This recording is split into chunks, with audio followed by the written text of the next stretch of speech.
Aokeo. This is Jennifer from the Devotchkas on the first episode of Aokeo. So this is my first podcast, and I've been wanting to do this for a long time, but I never know how to start or what to talk about. So I just said, fuck it, I'm just gonna do it. She's Jennifer, and most people might know her for her Devotchkas work. She sings. Jennifer from Devotchkas, she was my inspiration. One of my inspirations when, growing up, I was in high school, I was listening to her music, and I never in my wildest life I thought I would ever meet her. Not because, I don't know why. It's one of those things that we South Americans have that for us, North American artists and just like English speaker artists seem so far-fetched, so far to us, Really? So anything that we will hear coming from the States or coming from Europe, it was just so unthinkable that you will ever even meet these people or hanging out. So wow. Okay. Well, especially in Ohio of all places, it's like a really random fucking place to convene from Chile and New York. You know what I mean? Ohio. Yeah. Who the fuck? How do we fucking end up here?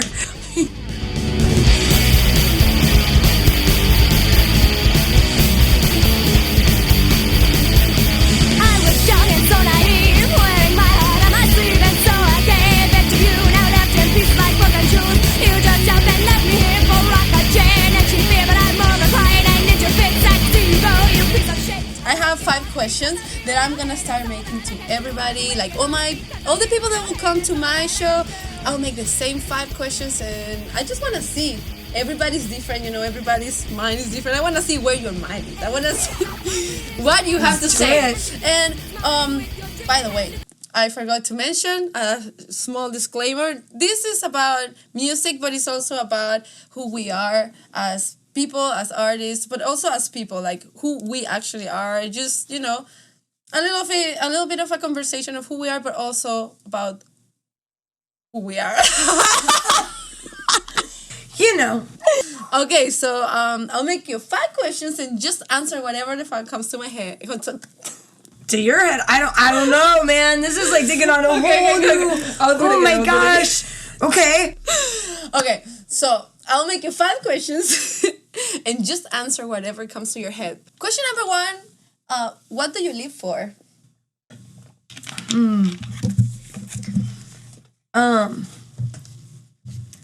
I like creating. I'm happiest and whether it's music, whether it's art and stuff, but also my daughter, and I feel cliche saying, I live for my daughter, but it's not even just that. It's instilling appreciation for different kinds of art and creating with her too, and sharing that with her. Even music, taking her to see bands Joan Jett. I took her, she was 8, to go see Joan Jett, and she didn't quite appreciate it then, and now that she's getting older, she was well, that was fucking cool, Mom. I like to be able to share those kind of experiences with my daughter, creating or witnessing something somebody else created, artwork, and that's something, having experiences with my daughter, that, sharing things that I love with her, that's something that I live for, right.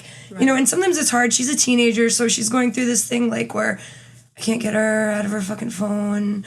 She just I swear to God. Oh. And I'm we were at CY Fest, and I'm dude, the Skeptics just walked by and said hey to you, and you're just and I'm what the fuck? Man, okay, well, maybe in a couple of years she'll appreciate it. I don't know, but having the ability to, pardon me, share that kind of stuff with her, that's exciting to me. I live for that. It's to see her grow, to see her. Yeah, and to be able to create with her and share different, like I said, even other people's artistic expressions, whether it's music or art, going to museums with her and stuff, and she likes that. Because I feel it's cliche to say I live for my daughter. Well, fucking obviously, you know what I mean. But creating's a big part of who I am, whether it's music or painting or sculpture. Or so movies. Sharing that with your daughter is kind of a big deal for you. Yeah. That's cute.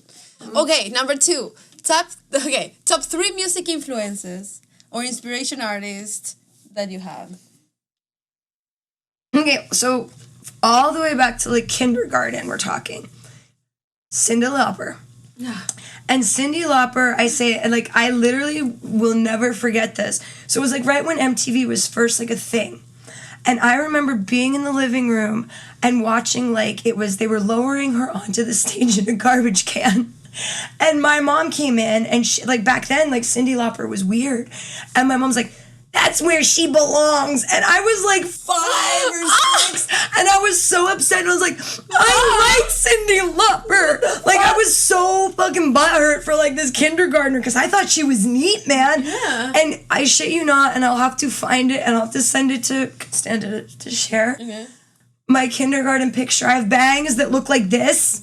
Just because like you know how Cyndi Lauper used to do her bangs? Yeah. I wanted my fucking hair like that. My mom refused to cut my bangs for me, so I did it myself. And they look like... Exactly, yeah. Who hasn't done that? Like, I remember when I was a kid, it was like the same but Latin version of that was an artist called Gloria Trevi. Like, she was like the Cyndi Lauper like of outrageous, Mexico. different. Yeah, and the same. She used to wear these leggings with flowers, and her hair was bright big, colors and stuff. And she was like rude, like I don't give a fuck attitude. And to me, as a 3-year-old, I was just like fascinated with her, and I wanted to be fucking Gloria Trevi. God damn it! But like, and I will dance like her and sing like her. Yeah, like I remember, like, so that was like the first one because I just remember that was the first one that like. I remember being like, I like this lady. Like, she sings, but she's fun, and she's almost like a cartoon character in real life, you know? It was just, that was, and then, like, as I got older and started discovering, like, different female artists, like, it's hard to, like, because, like, when I was 14, I want to say, is when I really... There was a lot of, like, the grunge music. And so I listened to, like, the Breeders and Juliana Hatfield and, like, the Deal Sisters and the Pixies and stuff. Right. And, like, I didn't really get into punk until, like, I was about 16 or so. Right. And so I think the first female punk band, again, that I heard was X-Ray Spex. Okay, yeah. And I always loved her voice. Like, I was like, man, she belts it. Like, she just got some pipes on her. Right. And, like, because I would always think of punk, like... screamy, shouty mostly, so to hear like a woman that like just could bellow, like, you know, and like sing too. Yeah. But then also like Joan Jett, again, like that was another one, was like I remember being literally like 8 and going to my aunt's house, and it was like, again, seeing I want to say it was I Love Rock and Roll or Crimson and Clover. I actually remember talking about this recently, and I was like, who is this? It was weird because it was almost like I'd never seen someone that was like so androgynous like she was, especially at the time. She is hot. And but the fact that it was like she's playing a guitar like a dude would. Yeah. She wasn't trying to be all cute and shit. She was just like, I'm like one of the fucking guys. But she also wasn't like a man. You still could see exactly. she was a girl. But she was like just like, I'm not trying to be like a prissy girl. Like she's like, I'm one of the dudes. Princess, like I can hang with the boys. And I'm like, is she allowed? Yeah. Like, it was just, like, kind of one of those. So I know it's, like, Cyndi Lauper, Joan Jett, and, like, Polystyrene from X-Ray Spex. I would say, like, my formative, like, growing up, like, first 3 influences I could think of. No, that's perfect. That makes sense. Like, absolutely makes sense. And they're all, like, wildly kind of different in a way, because one's just, like, you know, the, like... weird, you know, punk with like a saxophone, you know what I mean, from England with like this crazy singer, and then like there's Joan Jett, and then Cyndi Lauper, this 80s like cartoony girl, like, no, but perfect. And all of them have a ton of attitude, if you know. Yeah, like they're larger than life kind of personalities, I guess. Yeah. Nice. Yeah. Number 3. What comes to your head when I say fun? Again, like, just creating. Yeah. Yeah, like, I mean, whether it's, painting, drawing, writing. Any form of creation. Yeah, right. Yeah. Like, but I mean, like, I like, and even cooking, you know, like, there's this thing I heard where it's like, if you're an artist, it's in everything you do. It's in, like, the clothes you wear, the way you style your house, the way you cook or present your food. And it's true. It's like, you can literally apply it to just about all kinds of areas of your life. So it's just like creating somehow, like, you know, like it's just. Yeah. It always comes back to that. So what comes to your head when I said success? Being happy. Being happy? Yeah, just like minimal drama. That's a good answer. Minimal drama, minimal bullshit, minimal bills, maybe a winning lottery ticket. Like happy, just happy, just, you know, like I especially this day and age, like, again, tomorrow's not promised to anybody. So it's like, I'm so tired of having wasted so much time being sad, being depressed, being miserable. And like, I've had some shitty things happen, especially this last year. So it's like, but yeah, I could spend plenty of time wallowing in it. Like, you know, just to stay happy, like just to be happy, like happy. And what comes to your head when I say music? Oh my God, just I can't even think of how to explain it. Like, because when I think of music, it's just like a drug. Like, for real. Like, I mean, like, I literally can, like, be in a bad mood and put on, like, without a doubt, to this day, Here Comes Your Man by the Pixies, and I'm just like, like dancing around, and it's like my mood is switched. You know what I mean? Like, or even if I'm the whole vibe. Yeah, like if I'm having a bad day and I'm like, you know what? I feel like I want to feel this right now. I want to like wallow in this. I need to cry. I'm gonna put on like some Tori Amos, Tear in Your Hand, some sad shit, like, and just listen to that and fucking have a wah session, you know? Or if I just feel like I'm putting on my makeup and I'm getting ready to go out and I want to like feel myself.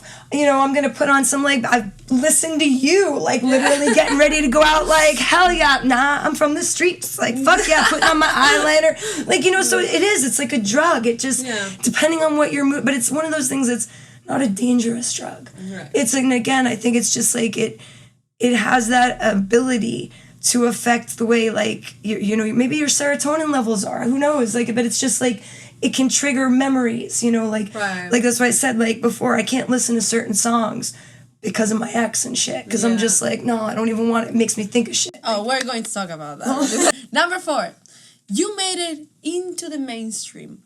Your PR team recommends you to start beef with a top celebrity.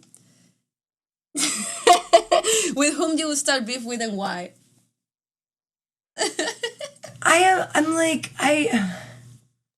I can't think of any celebrity that I, like, seriously can't stand that much that I'd be like, I'm gonna pick a fight with you.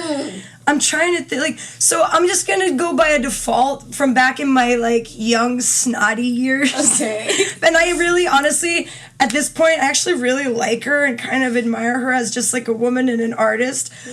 But back when I was younger, my ongoing joke was, I want to be able to be as big as No Doubt, so I could play on a stage with her, just so I could beat her up on stage. Yes! That's the fun. And I can see that. And I think she was like a pop punk bitch wannabe. Yeah, but the thing was, like, people don't know, like, No Doubt literally was a band that did play basement shows and came up. I know, but that's why. But everybody thought that they were like a produced band, and so all these punk kids were like, "What the fuck?" And that's just, you know, it's like when we're young, it happens a lot that we're so into the scene, so into the music that we're like, if you don't listen to or you don't sound or look like certain way, then you're probably a poser. Yeah, and that was like the thing, because it was like all of a sudden punk stuff, like bondage pants, like shit we wore for years was on MTV. Yeah. All of a sudden? Yeah, and like was on like the cover of music magazines where like people with mohawks. How dare like punk and metal. Right, like so I remember that. Again now, I have no problem with her. I think she's fabulous, like as a musician and just an artist, and like, but like I remember being like that young snotty like, fuck her. Like, you know, gotta like, I hope we can play with them so I can beat her up on stage. I swear to God, no good reason, just to be an asshole. I accept full responsibility. My go-to, my PR was like, okay, go ahead. You need to make some beef to, like, you know, like your name out there or something. I'll go for Miley Cyrus. I'll go for that bitch. I'll go for that. Why? No. What did Miley ever do to you? No, like, she's okay. I can appreciate she's a good artist. Like, nothing against her as a person. I think I'm mad with the fact that she... Same shit that you and fucking with Stefani, man. It's like the audacity of wanting to look like this like rocker chick and be on the stage like, oh look, I'm the new fucking Wendy O. Williams, because she did fucking steal the whole aesthetic of Wendy O. Williams. I don't know if you did notice. I didn't even think of that. If you look at the cover art of her the single. I don't know if it was a single or an album that she released around that time when she was like all rocker. I don't even think I followed her to know much. Look at the cover art. It's a total rip-off of the Plasmatics. I need to see this now. We're gonna do this. So when I saw that, we're having problems. Yeah, like how are you gonna? I mean, and maybe it was a PR move because they were like, nobody fucking knows Wendy Williams. Just act like. Oh my God! Right there. Yeah. Plastic hearts. Yeah, that's and plastic plasmatics. Yeah, right there, folks. Oh my God! For shame, Miley. Wendy is probably turning. So you know what I mean? Like I thought it was such a poser move, but because it's not like you're trying to make your own persona. You are trying to rip off a whole aesthetic, a whole scene. And it's almost like one of those things where like I wonder if my inner 17-year-old couldn't take like, it. Does she know any songs by the Plasmatics? That's the thing too. It's like, does she know who she ripping off? That's my point. That's my question. It's like, does she hey, know? fucking Miley, if you are seeing this, tell me, do you know who Wendy Williams is? If you do, when did you knew about her? Did your PR teach you about her, or they just showed you some pictures and were like, you gotta dress like this now, and you were like, okay, like I don't know. I don't know,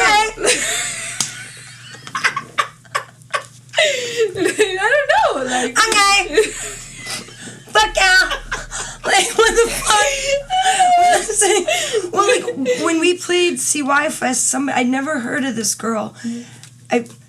Erin Miklo, I guess she's like a punk girl that interviews bands, but she's not really like a punk girl. She just dresses like it. Oh, the blue hair, the girl with the big. Oh, I've seen it. And I guess she wanted to get into CY Fest for free, and they were like, no. And so she didn't come, and like I didn't even know who she was, and I was just like, I mean, at first I was kind of like, well, I mean, if she's like a model, internet model or whatever, right? But it's like, even if she was a poser, like she didn't know some of these bands. Like my thing was, I guess she was caught bullying somebody, and that's where I was like, okay, that's not cool. I'm like, even if she's a complete fucking poser, and I think that's lame. Like, yeah, you're not gonna go out of your way to say shit. Yeah, like don't bully somebody, because it's like, dude, we could sit here and talk all day about how like, do you know any songs by the Circle Jerks, but you've got a shirt by them? Like, you know, who knows? I don't care. Also, honestly, I'm the kind of person like, the more promote the band, the better. Like, I have friends that don't even know my fucking band, and they are wearing my shirt, or they know. I had my boyfriend, they will be like, I need a t-shirt, and all my shirts are metal. He's not, but he's like, whatever, wear this one, and he will be rocking the fucking metal shirt because he needed to wear a t-shirt. But like, what like,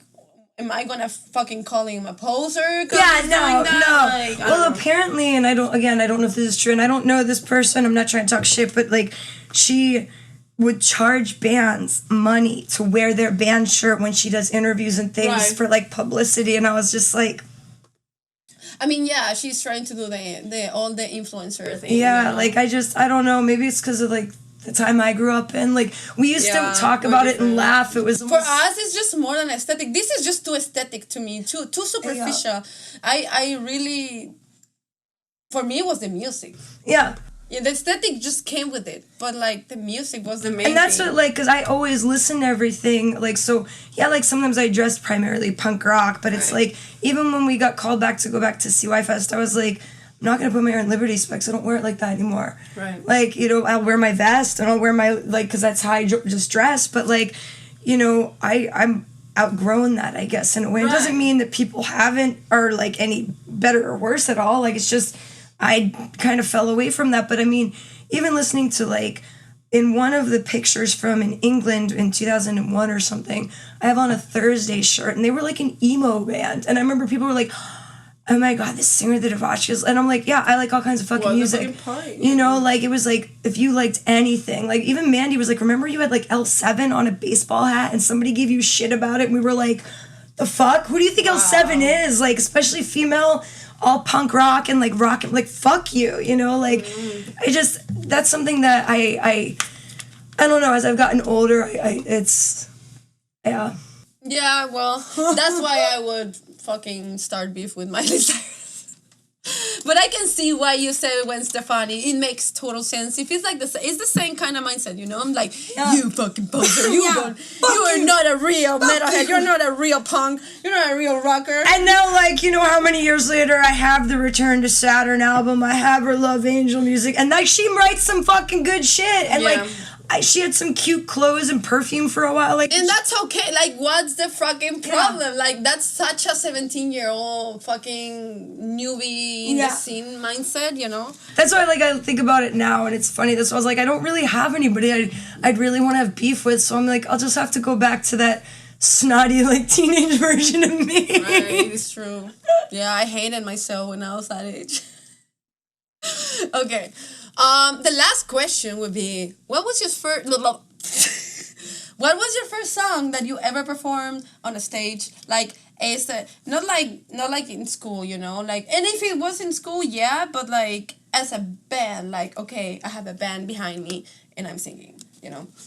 What was the first song you ever made a cover of? Because I don't think or not even a cover. Well, I mean, yeah. Was it an original? I would be impressed. No, it was a cover. I think this was what I was telling you yesterday, because when I was trying to, like, wait, what do you mean, like, first time I played live, like, with a band, was the first version of the band The Auxiliary, and it was playing "Oh Bondage Up Yours" at our school's Battle of the Bands and getting kicked out for playing it. We will put in the screen the lyrics and all the fucking... Well, the Battle of the Bands, they called it the Superthon. Yes. I wonder why they kicked you out. I just don't know. And, like, we had this little punk, and it was, like, me and my friend Dale, my friend Jay, my friend Chris, and we practiced in Jay's basement because he had the drum kit there.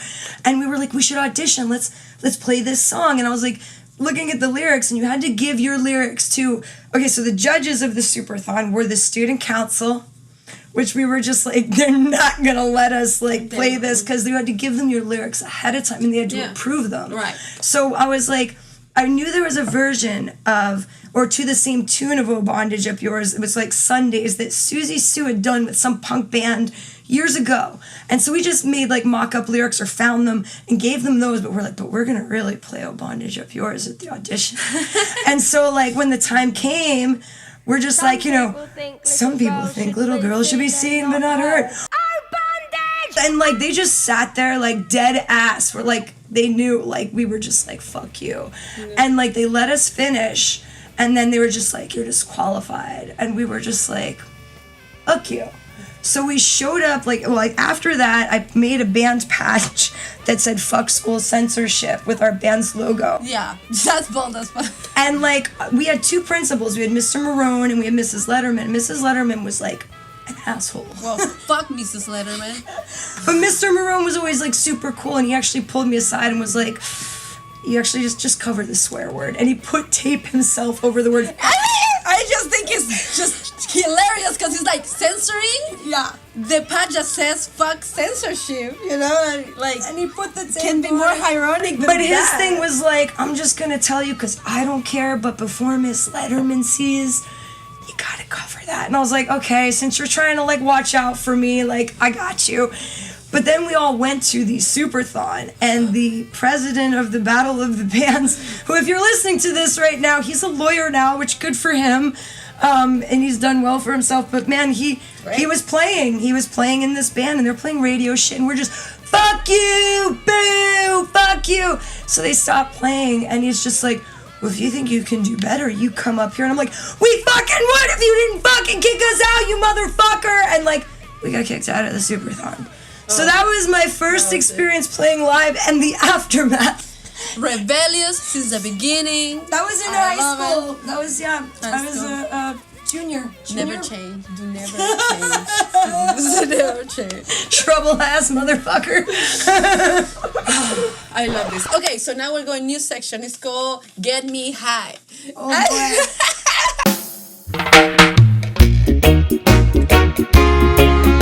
So this is a new section that I will be doing with every single person that will be invited to my show. If you want to be invited, you gotta be aware that you gotta get your ganja. Bring me your bag. Bring me your weed.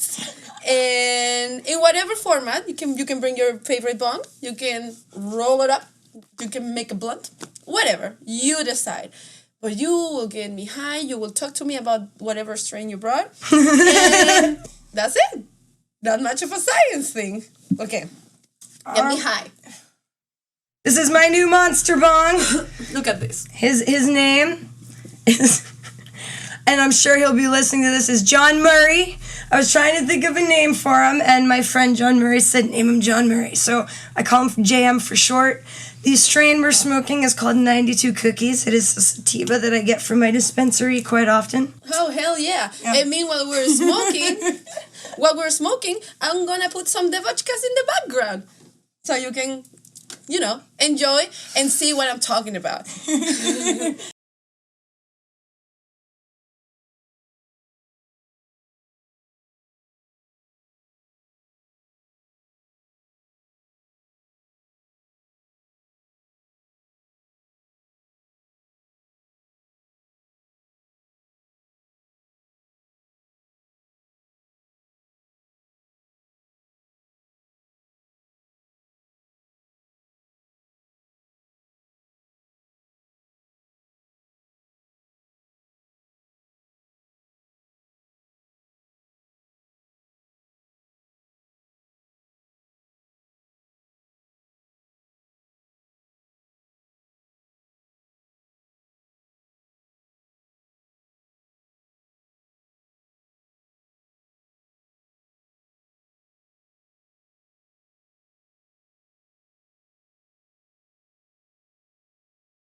That is so cool. It makes me think I couldn't take my eyes off this. This was my birthday treat to myself. So when I came back from CY Fest, I was like, I'm going to stop smoking weed. I'm going to give all my pieces away. Classic. Right. I gave my bong away. I gave my bowl away. I gave all my cleaning shit away. And so I had a piece of an old bong that I'd taken apart and was going to maybe do something with, and I forgot about it. And I got desperate. I put this in a fucking boba straw. This looked like a bubble crack pipe, and I'm sitting here smoking weed out of it. I'm like, I swear to God, if somebody sees me smoking this, they're gonna be like, what the fuck? Like, it looked suspect as hell, and I'm like, I swear it's weed. I swear. So I was like, you know what? I'm just gonna go get another piece. Like, fuck it. Let me go get another one. I think, is it kicked? Yeah. Gotta load her back up. Yeah.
And again, like, weird thing, even like how getting like hooked up with us together was like, I want to say it might have been through like your Tons of Speed like account, but I heard Locked In, and I was like, this makes me think of Susie and the Banshees. Like, this is dope.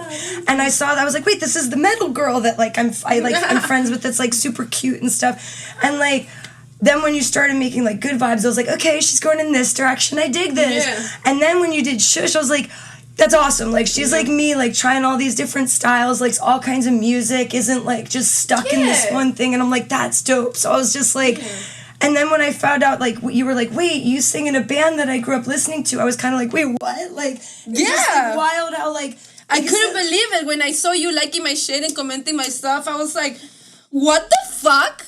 is she for real? Is she the person?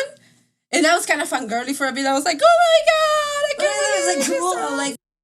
Like you said, full circle, like supporting one another, just like, and not even realizing it. And like, it's just, it's cool. Like, girls for really girls, cool. Females for females, like that. Like, I love that. Like, and I hate the cliche because I also am the kind of person, like, I'm not just gonna support you because you're a girl. Yeah. Only, But if you're like I'm not a like good person and you're talented and like you're doing something that but I do agree that the ones that are worth to like support, they are not supported enough. So if I can support some person who's worth my time and energy, then I'll do it.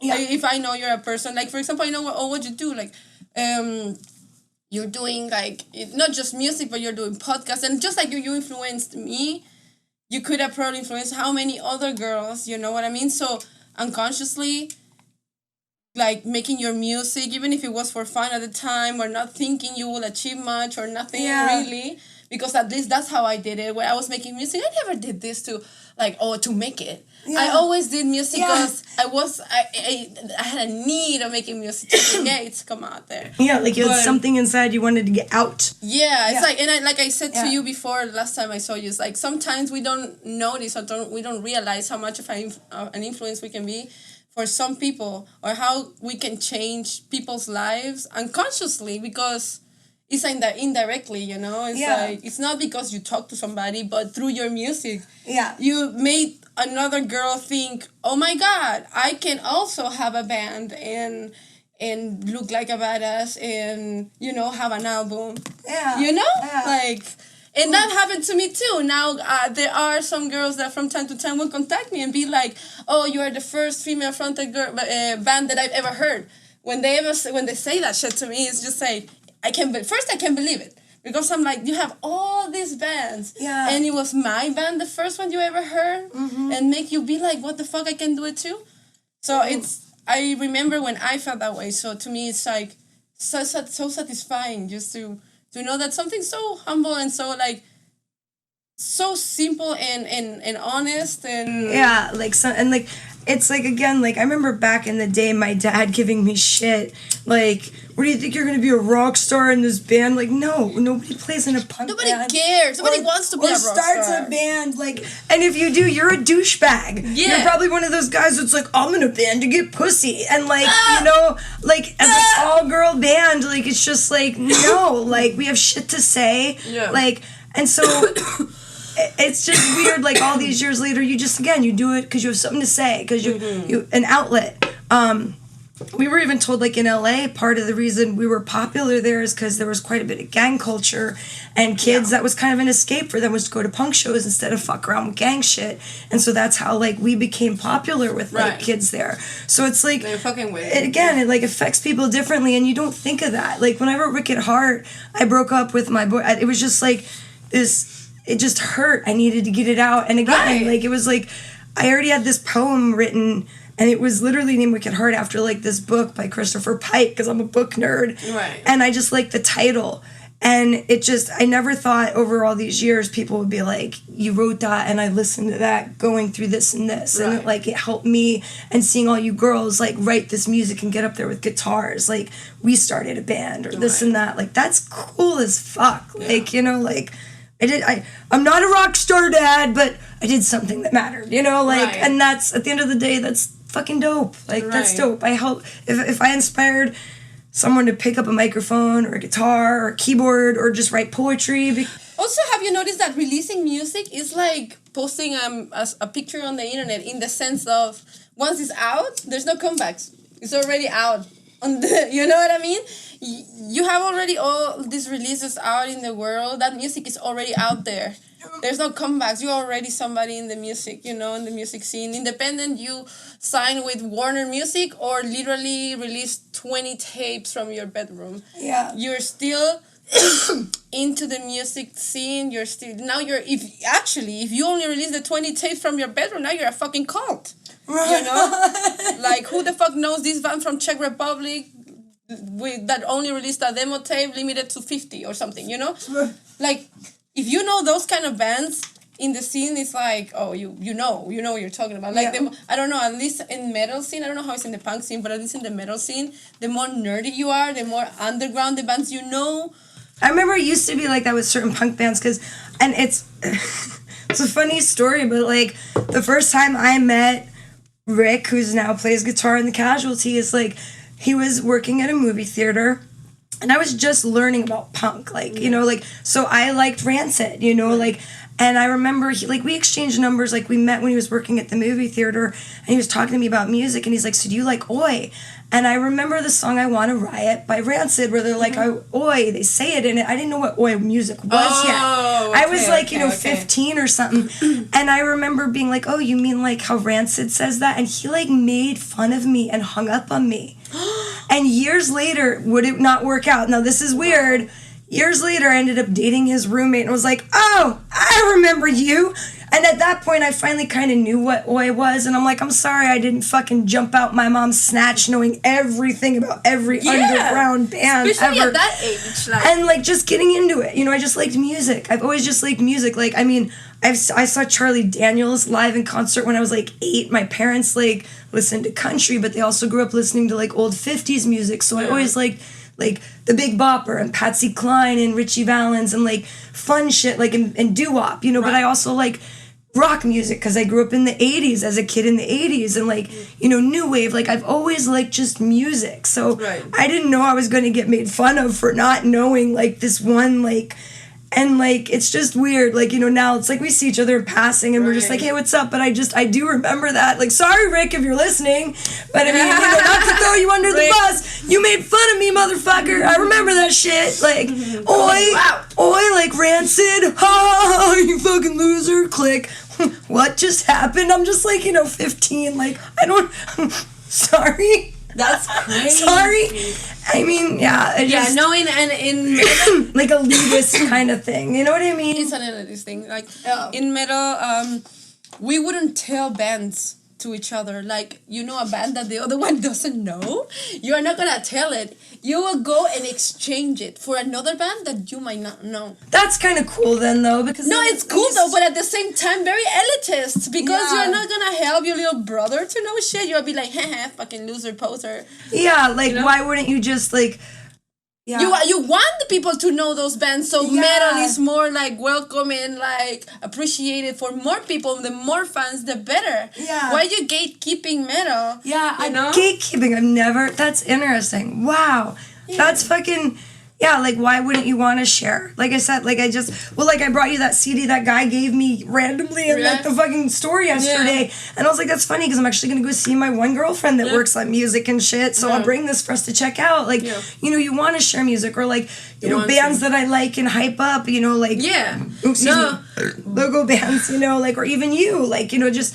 You want other people to know about it. Yeah, no, and like I said... Music is supposed to be shared, I thought, you know? Yeah, but no, exactly. And we were like, no, we will exchange bands. And we will be like, okay, sometimes, look at this shit.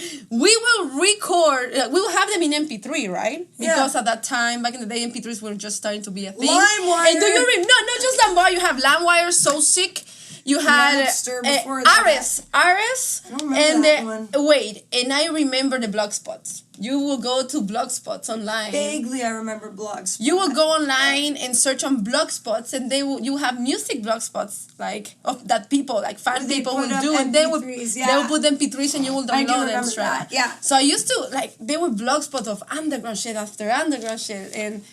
Oh, I will find so many stuff. But then, if you wanted to exchange it with somebody else, you will burn it in a CDR and give it to them in a fucking like an audio CD, you know. Wow. And because MP3s were poser, even if you got them from the internet in an MP3 format. Wow. That's back in the 2005, something like that. Yeah. I mean, and I get, like, to an extent, like, you know, musicians have to make money and stuff, too, and, like, but at the same time, again, like, I just always thought music was for everybody. It's, like, for sharing. It's, like, almost like running. It's, like, that sport that anybody can do, and it doesn't take any equipment. Like, music is something anybody can enjoy. You know what I mean? Like, even people that are, like, hard of hearing, like, can feel the rhythm and stuff. Like, it's something that...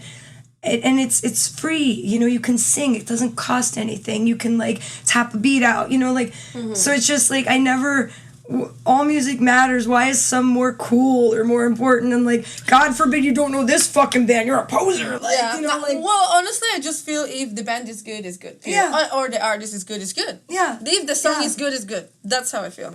yeah, exactly. Like, So that's fuck all- everybody. yeah, like, I like what I like, motherfucker. Yeah. Fuck it. Fuck you. Fuck it. Fuck you. Anyway. Okay, so let's wrap it up. I love this. I'm having so much fun, but we have to say goodbye. I will be back again. We'll be back, and this is just the first of many, many episodes. I'm so excited that we finally did this, and I'm more excited that you were my first invited person. Because, like I said, she's a big inspiration. I would consider, without she knowing, I would consider her, she had been, like, part of my life, I would say, like, my teenage years. Like, it really means a lot. You wouldn't even understand. So, it's one of those bands.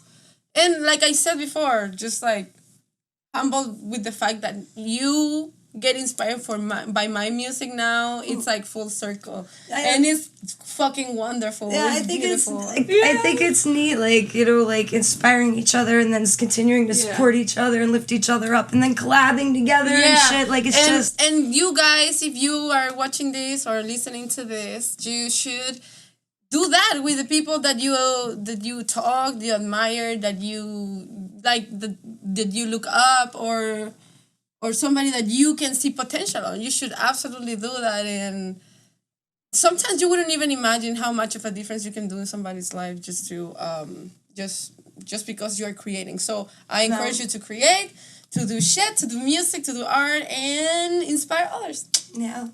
That's it. That's it for today. Well, I don't know how we'll call this podcast. How we'll call it.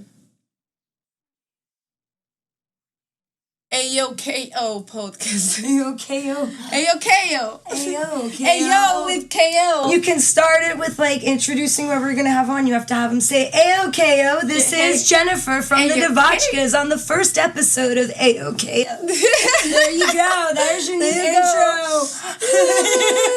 Okay. Thanks for watching. Means a lot. Bye, guys.